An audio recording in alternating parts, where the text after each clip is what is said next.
இந்த இடத்துல என்ன பண்ணணும் அப்படின்னா, தயவுசெய்து அந்த சொல்யூஷனை நீங்கள், அதாவது அந்த தவறுல ஒரு தப்பு பண்ணிட்டா செஞ்சானா வெளியே சொல்லாமல் அவனை திருத்த பாருங்க. அதுதான் இந்த இடத்துல நான் ஒவ்வொருத்தருக்கும் சொல்யூஷன் சொல்லி தான் வரேன். ஃபஸ்ட்டு பழிப்படாமல் இருக்கிறதுக்கு நீ குற்றத்தை ஒத்துக்கணும். ரெண்டாவது போட்டி வராமல் இருக்கிறதுக்கு அவனை நீங்கள் கங்க்ராச்சுலேட் பண்ணணும், என்கரேஜ் பண்ணணும். அவ்வளோதான்.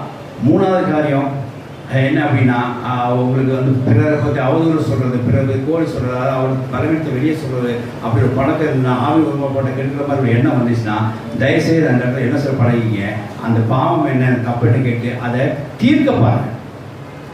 செய்கிற வேலையை அன்றைக்கி காம் செய்திருந்தால் நல்லா இருந்திருக்கும், எல்லாரும் ஆவி உருவப்பட்டு இருந்திருப்பாங்க. ஆனால் அவர் அதை செய்யவில்லை. தேவனுடைய பிரசன்னம் ஸ்தோத்திரம்ன்றதாக இப்படி நீங்கள் என்ன செய்யணும், ஒருத்தர் கூட சொல்லாதபடிக்கு, அவதூறு சொல்லாதபடிக்கு இது வீட்லேயும் சரி, வீட்லேயும் சரி, அத்தை அப்படி சரியில்லை, மருமகம் சரியில்லை அப்படின்னு யார்கிட்டயா போய் மகாட போய் சொல்லிடாதீங்க. மகன் சரி